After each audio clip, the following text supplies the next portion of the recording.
ರಾಮ, ಏ ರಾಮ, ನಿಮ್ಮ ಅಜ್ಜಿ ತಾತಂಗೆ ಕೂಳಾಕ್ಬೇಕು. ಅಲ್ಲಿದೆಯಲ್ಲ ತಟ್ಟೆ, ಅದನ್ನ ತಗೊಂಬಾ. ಬಂದೆ.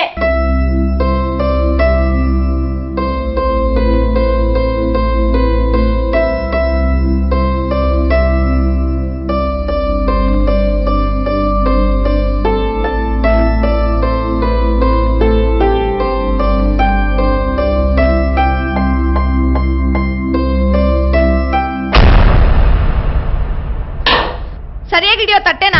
ಎಂತೆಂತರೋ ನೆಗದ್ ಬಿದ್ದೋದ್ರು, ಇವ್ರಿಗೇನು ಬರ್ಲಿಲ್ಲ ಹೊತ್ತು. ಇದು ತುಪ್ಪ, ನಿಮ್ಮ ಅಪ್ಪಂಗ್ ಮಾತ್ರ ಕೊಡು, ಅರ್ಥ ಆಯ್ತಾ? ಹೋಗು.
ರಾಮು, ಸ್ಕೂಲ್ ಗೊತ್ತಾಗ್ಲಿಲ್ವೇನೋ?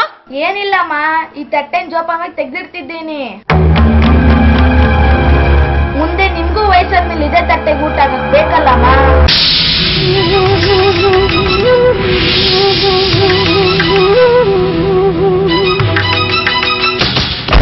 ಸರಿಯಾಗಿ ಹೇಳ್ದೆ ರಾಮು.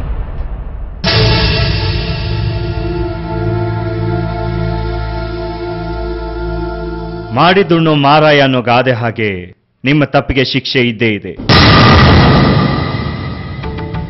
ನಿಮ್ಮ ತಂದೆ ತಾಯಿ ನಿಮ್ಮನ್ನ ಹೆತ್ತು ಹೊತ್ತು ಸಾಕಿ ಸಲಹಿ ವಿದ್ಯಾಭ್ಯಾಸ ಕೊಟ್ಟು ಈ ಸಮಾಜದಲ್ಲಿ ಒಳ್ಳೆ ನಾಗರಿಕರನ್ನಾಗಿ ಮಾಡಿದ್ದಾರೆ. ಹೆತ್ತ ತಂದೆ ತಾಯಿ ಋಣ 100 ಜನ್ಮ ಎತ್ತು ಬಂದ್ರೂ ತೀರ್ಸೋಕ್ಕಾಗಲ್ಲ. ಅಂಥದ್ರಲ್ಲಿ ನಿಮ್ಮನ್ನ ಹೆತ್ತ ತಂದೆ ತಾಯಿಗೆ ಒಂದು ತುತ್ತು ಊಟನೂ ಹಾಕೋಕ್ಕಾಗದೆ ಬಾಯಿಗೆ ಬಂದ ಹಾಗೆ ಬೈತಿದ್ದೀರಲ್ಲ.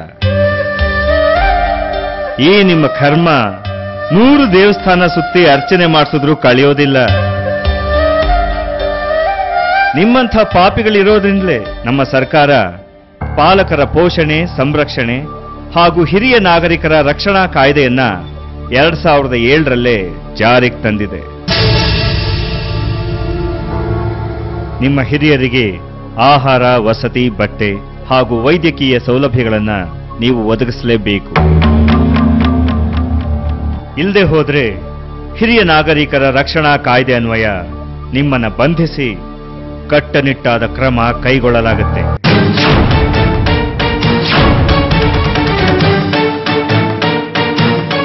ಹಿರಿಯರನ್ನ ಅಲಕ್ಷಿಸಬೇಡಿ, ಶಿಕ್ಷೆಗೆ ಗುರಿಯಾಗಬೇಡಿ, ಅವರನ್ನ ಪ್ರೀತಿಯಿಂದ ಕಾಣಿ.